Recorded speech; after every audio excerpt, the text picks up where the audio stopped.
भारत के अंदर साल 2011 में कम्युनल वायलेंस बिल नाम का एक कानून ड्राफ्ट किया गया था।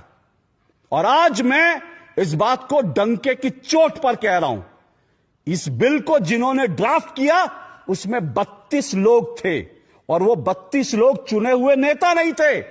वो 32 लोग जॉर्ज सोरस के पिट्ठू थे, जिन्होंने कम्युनल वायलेंस बिल को ड्राफ्ट किया था, जो सोनिया गांधी की जो एक कुंडली थी, उनकी जो मंडली थी, उस मंडली ने ड्राफ्ट किया था कम्युनल वायलेंस बिल। और जानते हैं उस कम्युनल वायलेंस बिल में क्या था? उस कम्युनल वायलेंस बिल में यह था कि जो भी दंगा भारत में होगा उसके लिए हिंदू दोषी माने जाएंगे। अगर किसी हिंदू महिला का बलात्कार होता है तो फिर उसको बलात्कार नहीं माना जाएगा। अगर किसी मुस्लिम महिला का बलात्कार होता है तो वो जो है हिंदू उसके लिए दोषी माना जाएगा। उस बिल में यह था कि अगर कोई दंगा होता है तो जो है मुसलमानों की बात जो है सिर्फ मुस्लिम जज सुनेगा, हिंदू जज सुन भी नहीं सकता।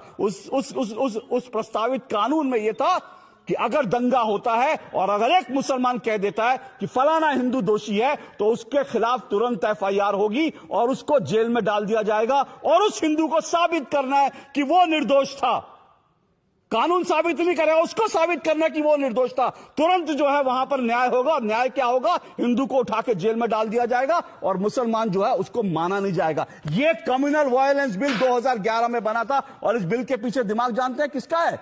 इस बिल के पीछे उन 32 लोगों का दिमाग था जो जॉर्ज सोरस के थे। सोनिया गांधी टॉप पे थी, और इस बिल बनाने वालों में हर्ष मंदार शामिल था। और वह हर्ष मंदार कौन है? वो जॉर्ज सोरस का आदमी है। ये वही हर्ष मंदार है दिल्ली के अंदर जिसके जो चिल्ड्रंस होम थे उस पर छापा पड़ा था, उसमें छोटे छोटे बच्चों का कन्वर्जन हो रहा था। आज भी वो केस चल रहा है। ये था जॉर्ज सोरस का पूरा। और इसीलिए इस जॉर्ज सोरस के इशारे पर राहुल गांधी कहते हैं हिंदू हिंसक होता है, संसद के अंदर कहते हैं हिंदू हिंसक होता है।